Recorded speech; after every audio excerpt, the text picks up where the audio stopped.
sunt posita,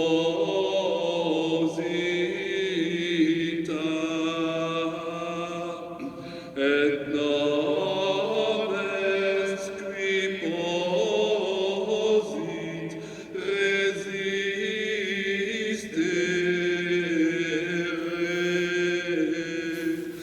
voluntati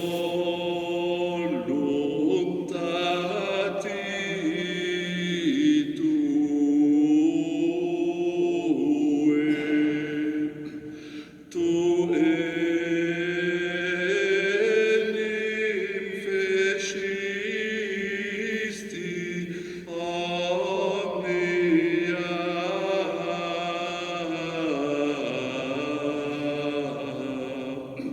caelum et terram et universam qui sceli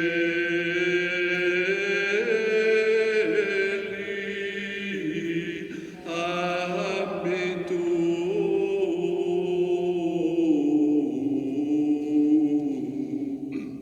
continet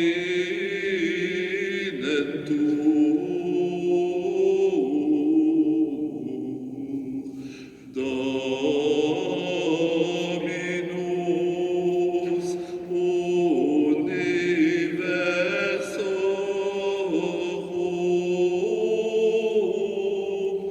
tuus.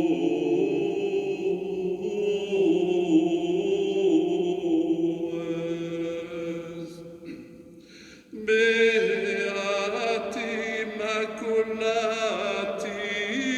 in via, qui ambulant in legge Domini. Gloria Patri et Filio et Spiritui Sancto, sic ut erat in principio et nunc et semper et in saecula saeculorum. Amen. In voluntate tua, Domine,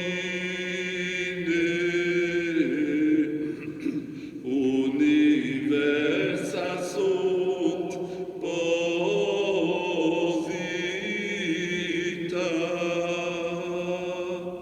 et nones qui posit resistere,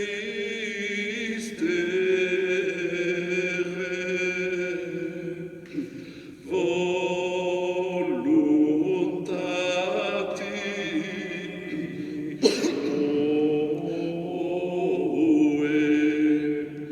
tu enim fecisti omnia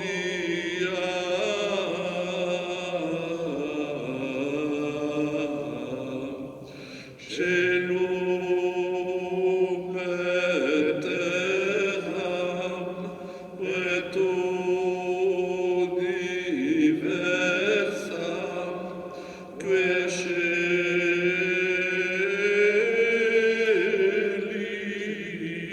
habitur,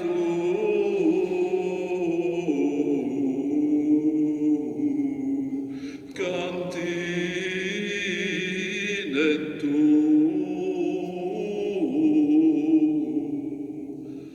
Dominus universorum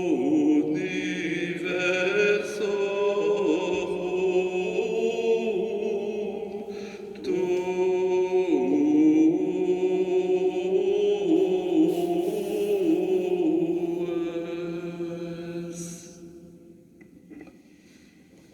Au nom du Père, et du Fils, et du Saint-Esprit, la grâce de Jésus notre Seigneur, l'amour de Dieu le Père et la communion de l'Esprit Saint soient toujours avec vous. Quand nous nous retrouvons pour l'Eucharistie, Nous venons déposer tout ce qui fait notre propre vie et celle du monde, toute la création que nous reconnaissons venir de Dieu. Et en même temps, nous lui demandons d'être là, présent à nos côtés sur ce qui fait l'aujourd'hui, dans ce qui fait l'aujourd'hui de notre monde et de notre vie. Cette Eucharistie du 27e dimanche dans l'année, nous la célébrerons tout particulièrement en lien avec la grande famille des anciens élèves du collège de Bonne-Espérance. Le premier samedi d'octobre, traditionnellement, a lieu leur retrouvaille. Pour les raisons que vous devinez, ces retrouvailles pour la deuxième année consécutive n'ont pas pu se passer hier, mais c'est aujourd'hui que nous célébrons plus particulièrement la messe pour les membres défunts récents, dont on fera mémoire tout à l'heure dans la prière eucharistique. Et je salue la présence parmi nous de quelques anciens, du président de l'Association royale des anciens de Bonne-Espérance, qui est là pour représenter tous les anciens du collège. Tournons-nous vers le Seigneur Jésus, confiant en sa miséricorde, en son amour toujours plus grand que notre cœur.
Que Dieu, en son amour, nous fasse miséricorde, qu'il nous pardonne nos péchés, qu'il nous conduise en sa vie éternelle. Amen. Gloria in excelsis Deo, et in terra pax hominibus, bone voluntatis, laudamus te, benedicimus te, adoramus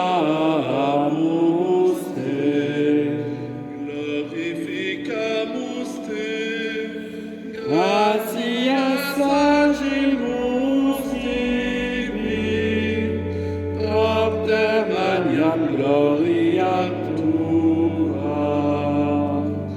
Domine Deus Rex Celestis, Deus Pater omnipotens, Domine Filii unigenite, Iesu Christe.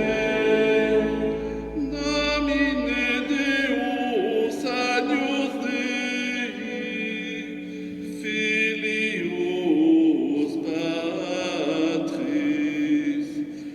Qui tollis peccata mundi,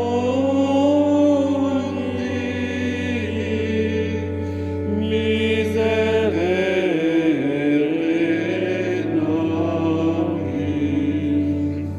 qui tollis peccata mundi, suscipe deprecationem nostra.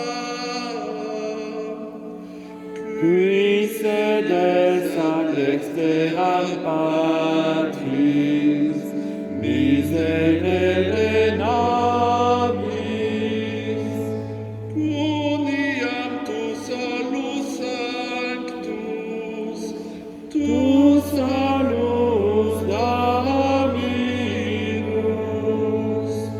tu solus altissimus, Iesu Christe, cum Sancto Spiritu, in gloria Dei Patris. Amen.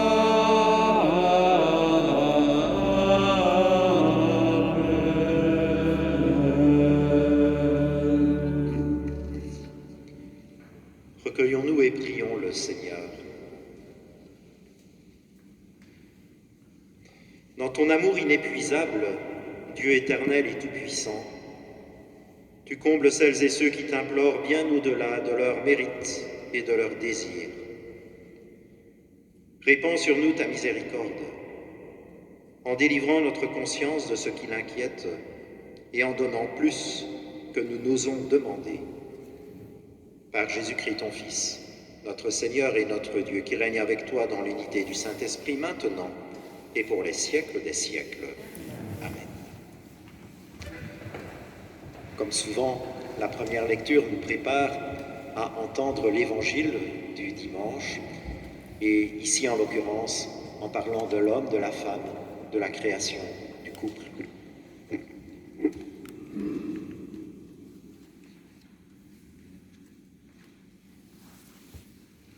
Lecture du livre de la Genèse. Le Seigneur Dieu dit, « Il n'est pas bon que l'homme soit seul. Je vais lui faire une aide qui lui correspondra. » Avec de la terre, le Seigneur Dieu modela toutes les bêtes des champs et tous les oiseaux du ciel, et il les amena vers l'homme pour voir quel nom il leur donnerait. C'étaient des êtres vivants, et l'homme donna un nom à chacun. L'homme donna donc leur nom à tous les animaux, aux oiseaux du ciel et à toutes les bêtes des champs. Mais il ne trouva aucune aide qui lui corresponde. Alors le Seigneur Dieu fit tomber sur lui un sommeil mystérieux, et l'homme s'endormit. Le Seigneur Dieu prit une de ses côtes, puis il referma la chair à sa place. Avec la côte qu'il avait prise à l'homme, il façonna une femme, et il l'amena vers l'homme. L'homme dit alors, « Cette fois-ci, voilà l'os de mes os et la chair de ma chair. On l'appellera femme, Isha, celle qui fut tirée de l'homme, Ish. À cause de cela, l'homme quittera son père et sa mère, et il s'attachera à sa femme, et tous deux ne feront plus qu'un. » Parole du Seigneur.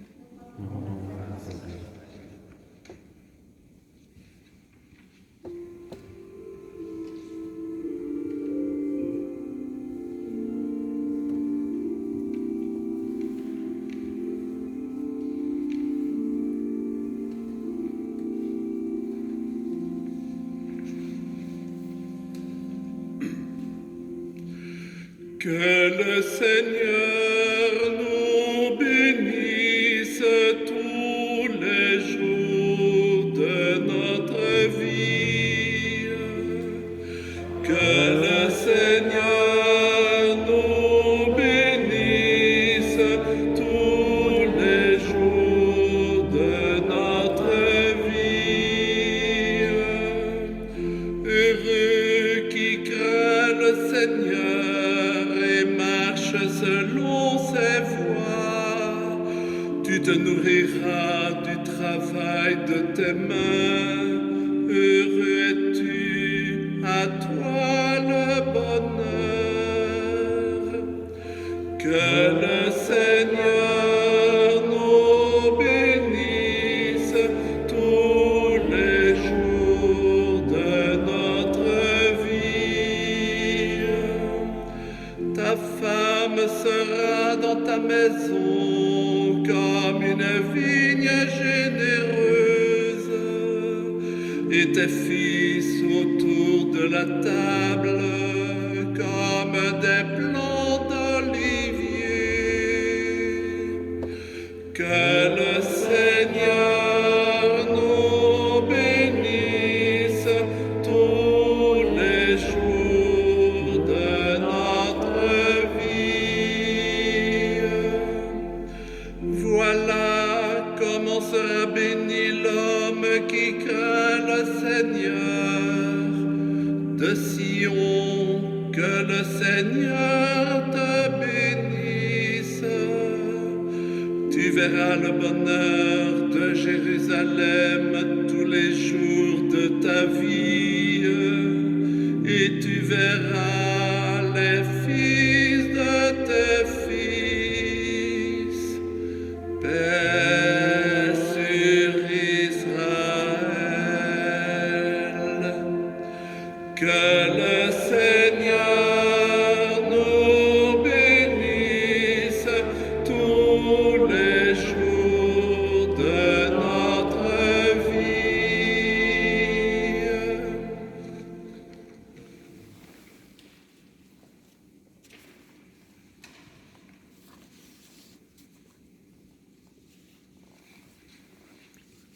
Lecture de la lettre aux Hébreux. Frères, Jésus qui a été abaissé un peu au-dessous des anges, nous le voyons couronné de gloire et d'honneur à cause de sa passion et de sa mort. Si donc il a fait l'expérience de la mort, c'est par grâce de Dieu au profit de tous. Celui pour qui et par qui tout existe voulait conduire une multitude de fils jusqu'à la gloire. C'est pourquoi il convenait qu'il mène à sa perfection par des souffrances celui qui est à l'origine de leur salut. Car celui qui sanctifie et ceux qui sont sanctifiés doivent tous avoir même origine. Pour cette raison, Jésus n'a pas honte de l'appeler ses frères. Parole du Seigneur. Nous rendons grâce à Dieu.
Le Seigneur soit avec vous.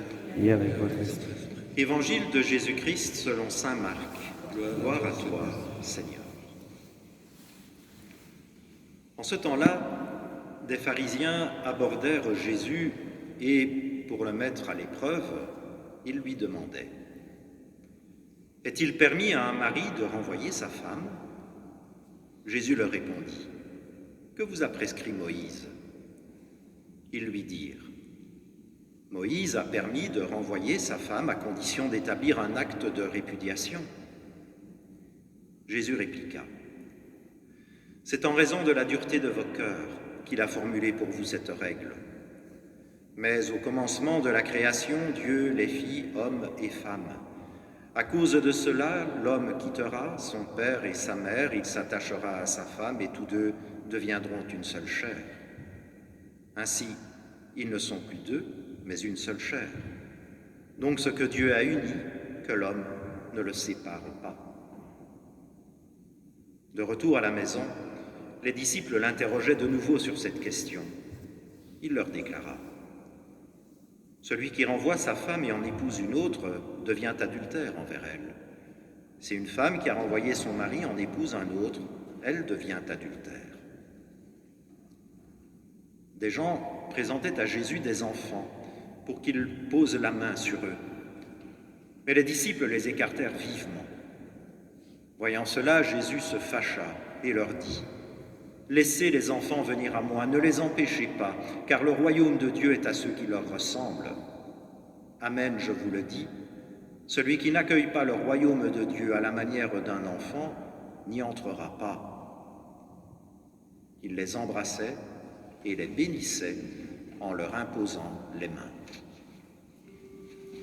Acclamons la parole de Dieu. Louange à toi, Seigneur Jésus.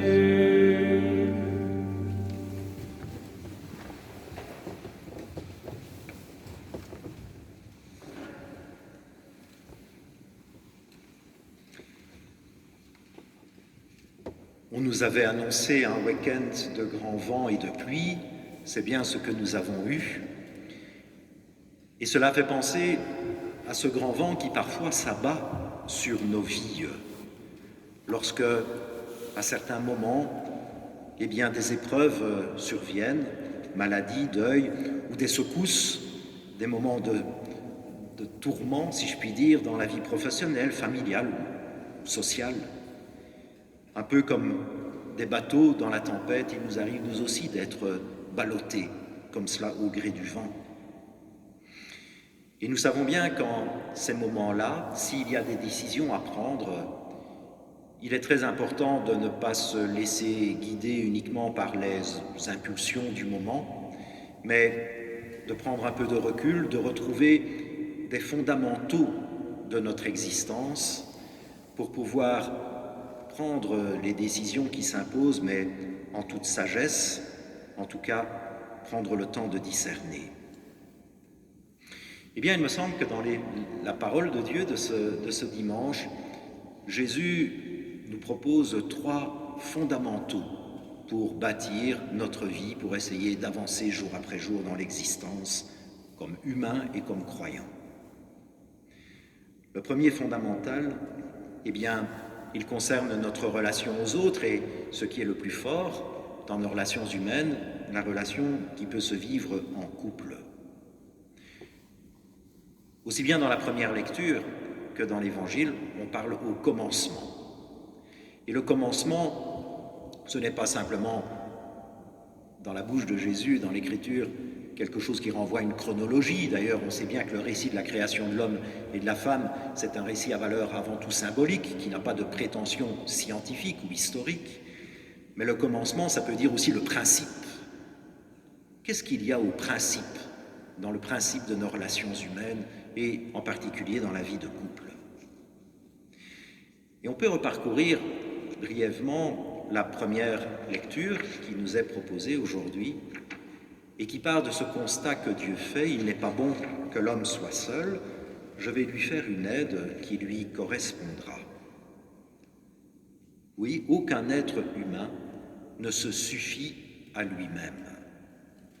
Nous avons besoin d'aide qui nous correspondent, non pas qui soient comme nous, mais avec qui nous puissions correspondre, c'est-à-dire entrer authentiquement en dialogue, en échange.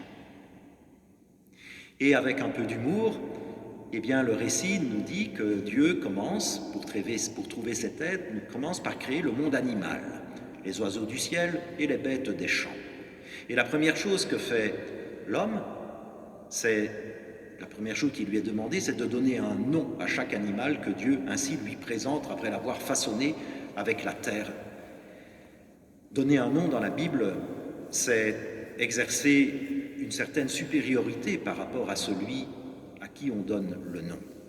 Et c'est donc créer d'emblée une relation de maître à celui qui sera plutôt au service. Ceci dit, ce sont des êtres vivants que les animaux, et donc une relation est bel et bien possible. Tout ce que je dis ici, si vous avez un chat ou un chien ou un autre animal, ça se vérifie. Vous avez authentiquement une relation avec l'animal qui vous aime et que vous aimez, mais en théorie, c'est vous le maître. N'empêche que l'être humain, l'homme, demeure un peu insatisfait. Et Dieu va alors changer de tactique. Il va provoquer comme une anesthésie, il va faire tomber l'homme dans un sommeil profond. Et qu'est-ce que le sommeil, si ce n'est précisément ces moments où nous sommes obligés de nous rendre vulnérables, où nous perdons la maîtrise, la pleine conscience de ce que nous sommes, de ce que nous vivons. Et pendant ce sommeil, Dieu va prendre non plus de la terre, mais une côte de l'homme, il va en façonner la femme, et à son réveil, l'homme va d'abord avoir un cri d'émerveillement. Voici l'os de mes os, la chair de ma chair, et le nom qu'il va donner a un statut un peu différent de ce qu'il faisait à l'égard des animaux. On l'appellera femme, mais la traduction française a eu la bonne idée de nous donner aussi le nom en hébreu. Femme, Isha, et homme, Ish. C'est donc le même nom, mais dans sa version féminine. Voilà l'aide qui pourra vraiment correspondre, une relation d'égal à égal, dans une différence, mais qui est une complémentarité et qui fondamentalement se base sur une égalité de relation. Je souligne encore ceci que j'ai déjà évoqué, c'est que ce partenaire qui sera ainsi donné à l'homme, il ne lui sera offert qu'après que celui-ci ait précisément donné quelque chose de lui, qu'il ait lâché prise, c'est ce que nous faisons dans le sommeil, qu'il ait perdu quelque chose de sa chair, de lui, comme si cela nous rappelait comme fondamental aussi que nos relations sont faites pour être vécues dans une authentique égalité, un partenariat dans les complémentarités, mais aussi qu'il n'y a pas de relation solide qui se vive sans une certaine dépossession de soi, sans un certain décentrement. Deuxième fondamental, deuxième principe que Jésus peut nous rappeler dans la parole de Dieu de ce dimanche, c'est la suite de l'Évangile, qui n'a pas grand-chose à voir avec ce que nous venons de voir, où on présente à Jésus des enfants pour qu'il pose la main sur eux, mais les disciples les écartent. Il faut nous souvenir ici aussi qu'à l'époque du Christ, les enfants n'avaient pas droit de cité dans la société des grands, des humains, des adultes, comme ils peuvent l'avoir aujourd'hui. Non, ils étaient tenus à l'écart, et c'est une fois qu'eux-mêmes devenaient adultes, en tout cas, qu'ils pouvaient accéder aux conversations et à la table des adultes. Jésus se fâche contre cette manière de faire. Laissez venir à moi les enfants, ne les empêchez pas, et c'est ici que c'est intéressant pour nous, le royaume de Dieu est à ceux qui leur ressemblent. Celui qui n'accueille pas le royaume de Dieu à la manière d'un enfant n'y entrera pas. Enfants, nous l'avons tous été, il y a plus ou moins longtemps, et heureux sommes-nous si nous avons pu, étant enfants, avoir ainsi un amour de nos parents, de nos proches, qui s'est posé sur nous et qui nous a aidés à grandir et à pouvoir rendre cet amour et commencer à aimer à notre tour. L'enfant, c'est celui aussi qui sait, un peu spontanément, même sans réfléchir à cela avec son intelligence, mais il sent qu'il a besoin de l'autre pour vivre. Et spontanément aussi, il va ainsi être tout accueil. N'est-ce pas ainsi que Jésus nous invite à vivre pour entrer dans le royaume de Dieu, mais peut-être aussi pour mener plus largement une vie remplie de sagesse, vivre dans l'accueil et dans une confiance, non pas infantile, mais un élan spontané. Et puis, troisième fondamental, et ici je reviens quelques instants à la deuxième lecture, un fondamental par rapport à notre vie de chrétien, notre vie de croyant. Ce passage de la lettre aux Hébreux commençait par ces mots: Jésus a été abaissé un peu au-dessous des anges.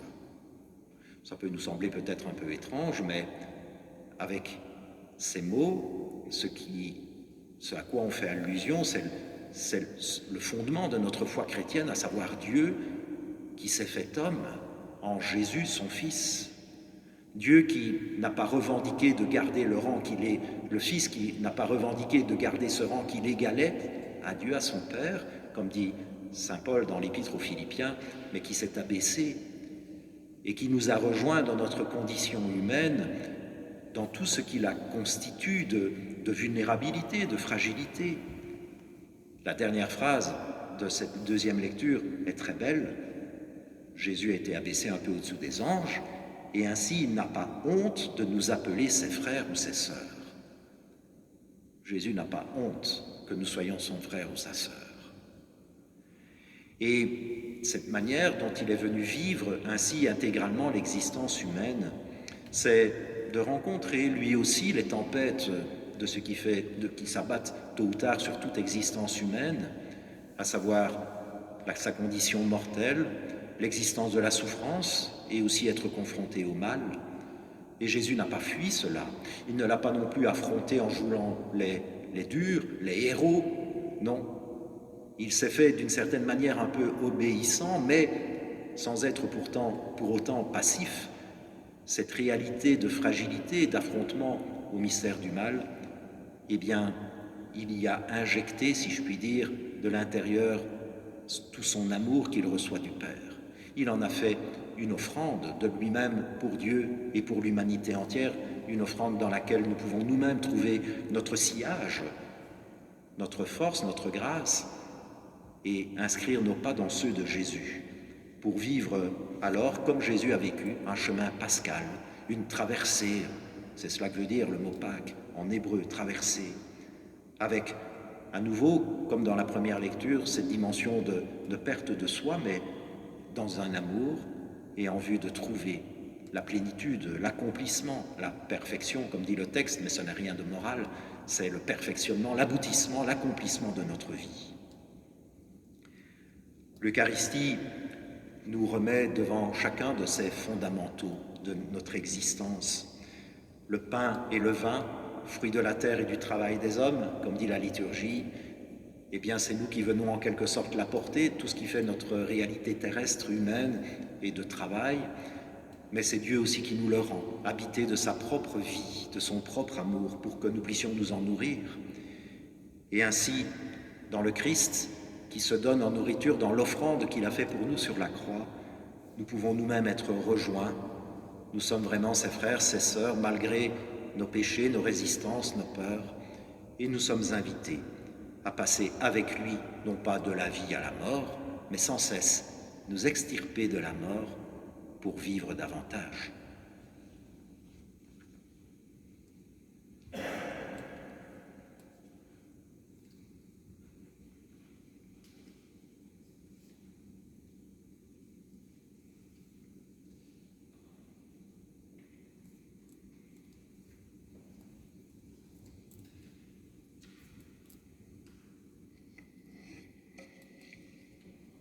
Levons-nous et professons notre foi, la foi de l'Église. Credo in unum Deo, Patrem omnipotentem, Factorem Caeli et Terrae, visibilium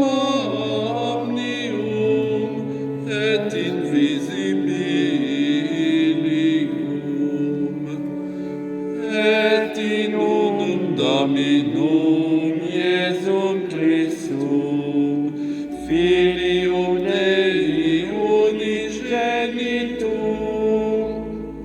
et ex Patre datum, a te omnia saecula. Deum de Deo, lumen de lumine, Deum verum, de Deo verum, Genitum non factum, consubstantialem Patri, perquem omnia facta sunt, qui propter nos homines, et propter nostram salutem, descendi de celis, et incarnatus est de Spiritus Sancto, ex Maria Virgine, et homo factus est. crucifixus et ia pro nobis, sub Pontio Pilato, passus et sepultus est.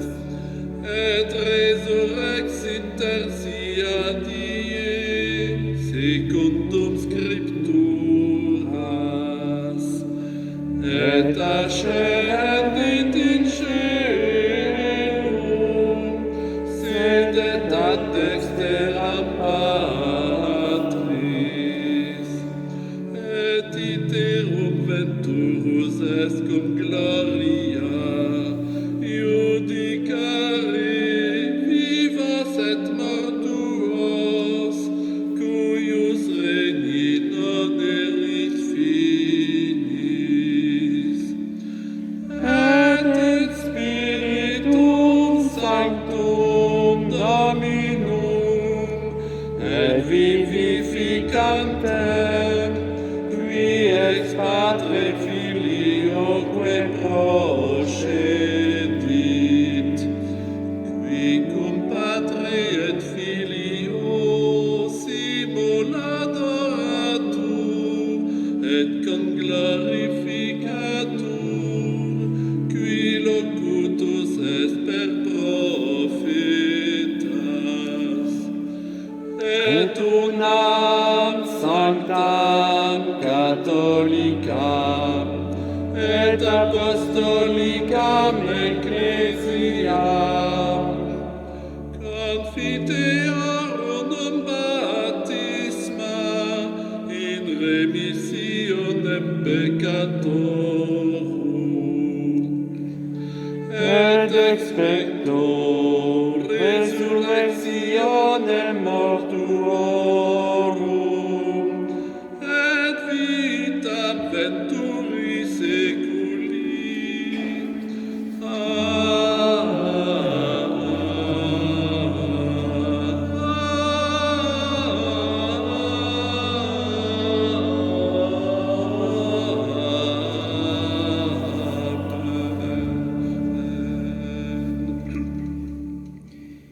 D'un cœur confiant, avec un cœur d'enfant, faisons maintenant monter vers Dieu nos prières.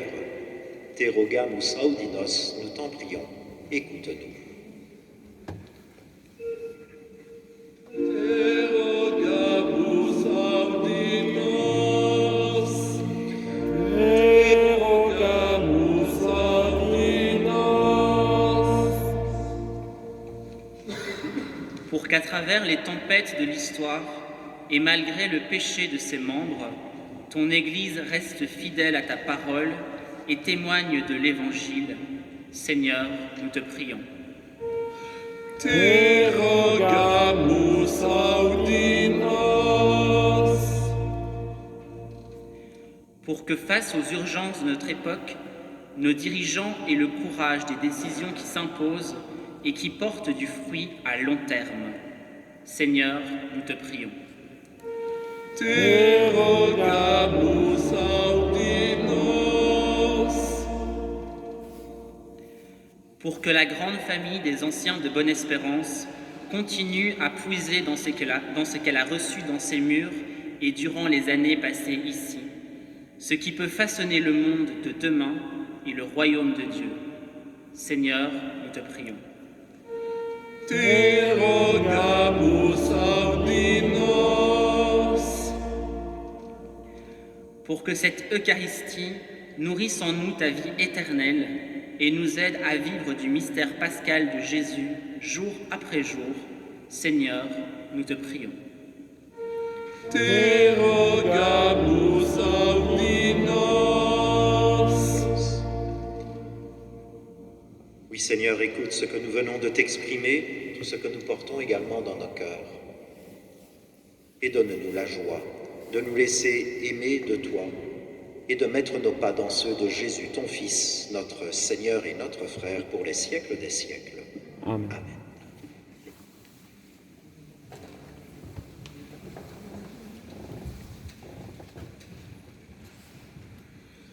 Virat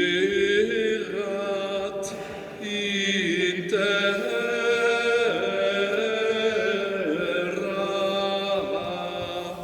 nomine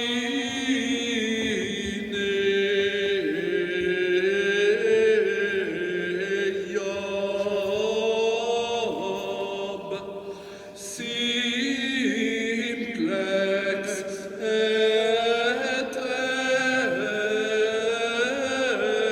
rectus actimes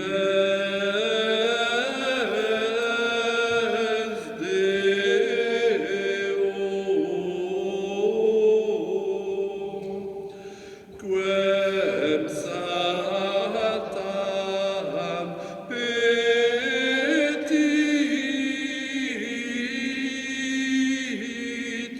ut tentaret,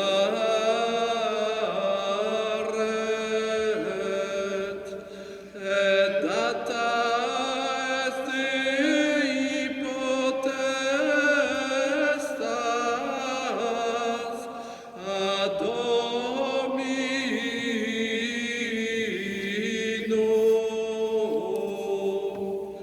in facultate et in carne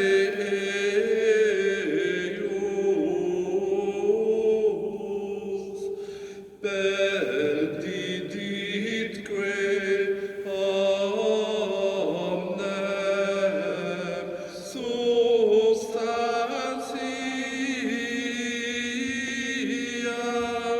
ipsius et filios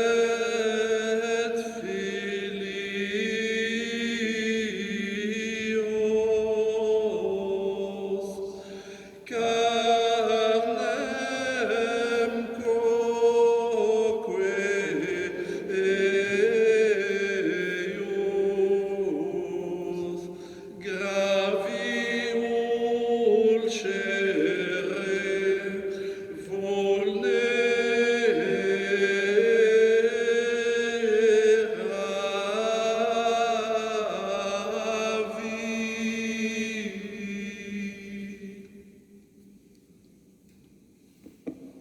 Prions ensemble au moment d'offrir le sacrifice de toute l'Église. Gloire de Dieu, Seigneur. Accepte, Seigneur, le sacrifice que tu nous as donné. Dans les mystères que nous célébrons pour te rendre grâce, sanctifie les hommes que tu as sauvés par ton Fils, lui qui règne pour les siècles des siècles. Amen. Amen. Le Seigneur soit avec vous. Et avec votre esprit, Élevons notre cœur. nous le tournons vers le Seigneur. Rendons grâce au Seigneur notre Dieu. Cela est juste et bon. Vraiment, il est juste et bon de te rendre gloire, de t'offrir notre action de grâce toujours et en tout lieu. À toi, Père très saint, Dieu éternel et tout-puissant. Oui, nous le reconnaissons. Afin de secourir tous les hommes, tu mets en œuvre ta puissance. Tu te sers de notre condition mortelle pour nous affranchir de la mort. Ainsi, notre existence périssable devient un passage vers le salut par le Christ notre Seigneur. C'est par lui que les anges assemblés devant toi adorent ta gloire. À leur hymne de louange, laisse-nous joindre nos voix pour chanter et proclamer.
Toi qui es vraiment saint, toi qui es la source de toute sainteté, nous voici rassemblés devant toi. Et dans la communion de toute l'Église, en ce premier jour de la semaine, nous célébrons le jour où le Christ est ressuscité d'entre les morts. Par lui que tu as élevé à ta droite, Dieu notre Père, nous te prions. Sanctifie ces offrandes en répandant sur elles ton esprit, qu'elles deviennent pour nous le corps et le sang de Jésus, le Christ, notre Seigneur. Au moment d'être livré et d'entrer librement dans sa passion, il prit le pain. Il rendit grâce, il le rompit et le donna à ses disciples en disant « Prenez et mangez-en tous, ceci est mon corps livré pour vous. »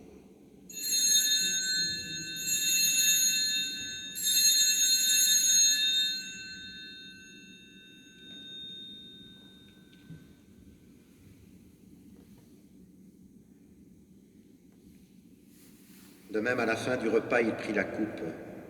De nouveau, il rendit grâce et la donna à ses disciples en disant « Prenez et buvez-en tous, car ceci est la coupe de mon sang, le sang de l'alliance nouvelle et éternelle, qui sera versé pour vous et pour la multitude en rémission des péchés.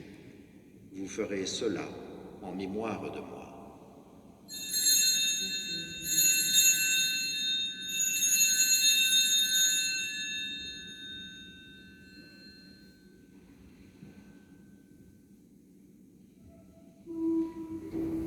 Il est grand le mystère de la foi. Nous proclamons ta mort, Seigneur Jésus. Nous célébrons ta résurrection. Nous attendons ta venue dans la gloire. Faisant ici mémoire de la mort et de la résurrection de ton Fils, nous t'offrons, Seigneur, le pain de la vie et la coupe du salut, et nous te rendons grâce, car tu nous as choisis pour servir en ta présence. Humblement, nous te demandons qu'en ayant part au corps et au sang du Christ, nous soyons rassemblés par l'Esprit Saint en un seul corps. Souviens-toi, Seigneur, de ton Église répandue à travers le monde. Fais-la grandir dans ta charité avec le pape François, notre évêque Guy, et tous ceux qui ont la charge de ton peuple. Souviens-toi aussi de nos frères et sœurs qui se sont endormis dans l'espérance de la résurrection.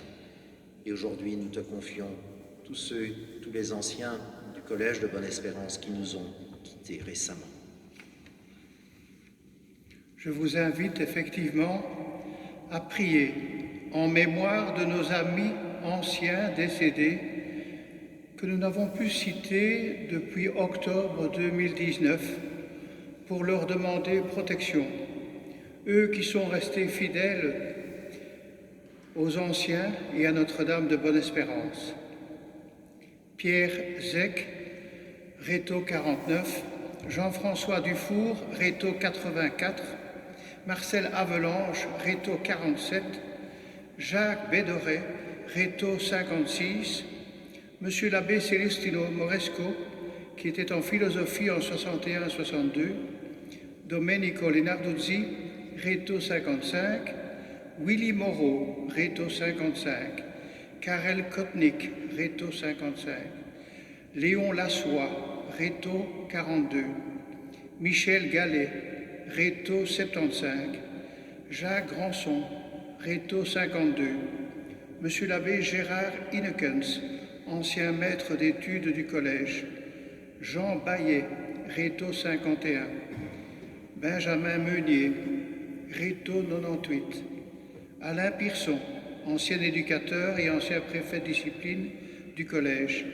Gérard Duprier, Réto 45, Gérard Carlier, Réto 49, Monsieur Joseph Huygens, Réto 50, ancien professeur et ancien président du collège, Xavier Lehu, Réto 2012, Jacques Gommeret, Réto 46, Marc Cornelis, Réto 67, qui fut président de l'association de Charleroi et qui fut un des membres fondateurs de notre association des anciens, André Fievet, Réto 44, Michel Dupuis, Réto 54, Pierre-Yves Seutin, Réto 96, Jacques Jacquet, Réto 51, Fernand Lardinois, Réto 73, Paul Tillman, Réto 1950, Sébastien Bélonchet, 4e secondaire en 2002, François Glineur, Réto 1982, Guylain Degrelle, Réto 50, Fernand Paulet, Réto 74, Hubert Vasseur, Réto 62, Victor Genard, Réto 51, l'abbé Léon Daillet, dont Nicolas Daillet, l'ancien père abbé de Maretsou, Réto 54, l'abbé Hubert Decker, Réto 1959, Alain Gaillet, Réto 66, Michel Cornille, 1951, André Michel, Réto 49, le père Henri Lambert, jésuite, Réto 51, et notre ami Jacques Voisset, Réto 1971, membre fondateur de la SBL Les Anciens du Collège Notre-Dame de Bonne-Espérance.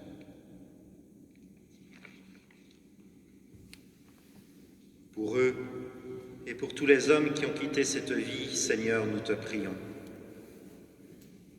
Reçois-les dans ta lumière auprès de toi. Sur nous tous, enfin, nous implorons ta bonté. Permets qu'avec la Vierge Marie, la bienheureuse Mère de Dieu, Notre-Dame de Bonne-Espérance, de Saint Joseph, son époux, avec les apôtres, Saint Pia, patron secondaire de notre diocèse dont nous faisons mémoire aujourd'hui, les saints de tous les temps qui ont vécu dans ton amitié, nous ayons part à la vie éternelle et que nous chantions ta louange par Jésus-Christ, ton Fils bien-aimé. Par lui, avec lui et en lui, à toi, Dieu le Père Tout-Puissant, dans l'unité du Saint-Esprit, tout honneur et toute gloire pour les siècles des siècles. Amen. Unis dans le même esprit, en nous portant les uns les autres dans la prière, en communion avec tous celles et ceux qui nous précèdent au ciel, nous osons chanter.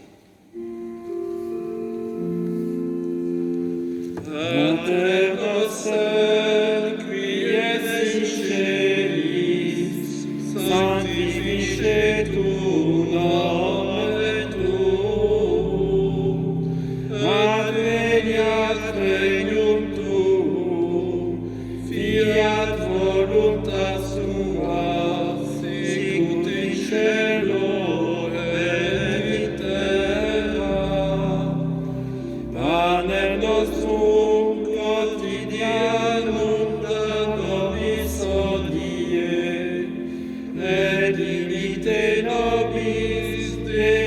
vita nostra, sicut et nos dimittimus debitoribus nostris, et ne nos inducas in tentationem,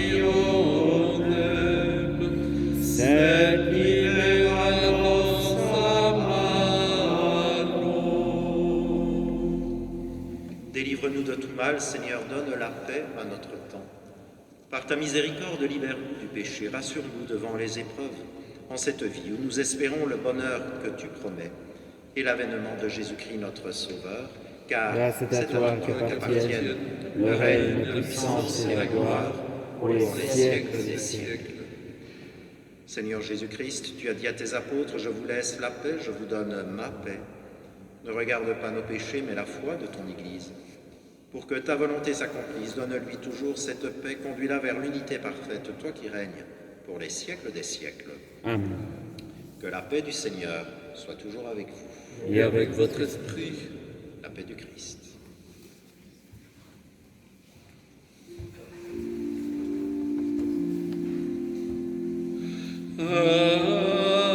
Agnus Dei,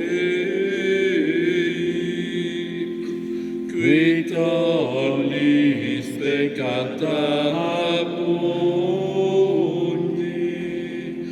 miserere nobis. Agnus Dei, qui tollis peccata mundi, miserere nobis.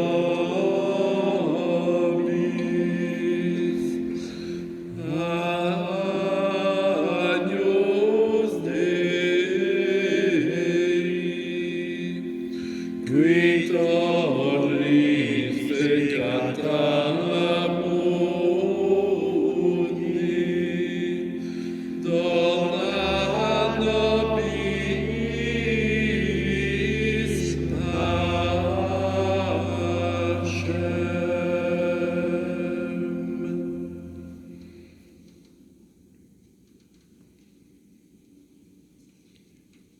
Heureux les invités au repas du Seigneur, voici l'agneau de Dieu, celui qui s'est abaissé jusqu'à nous pour nous élever jusqu'en lui. Seigneur, je ne suis pas digne de te recevoir, mais dis seulement une parole et je serai guéri.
Prions encore le Seigneur.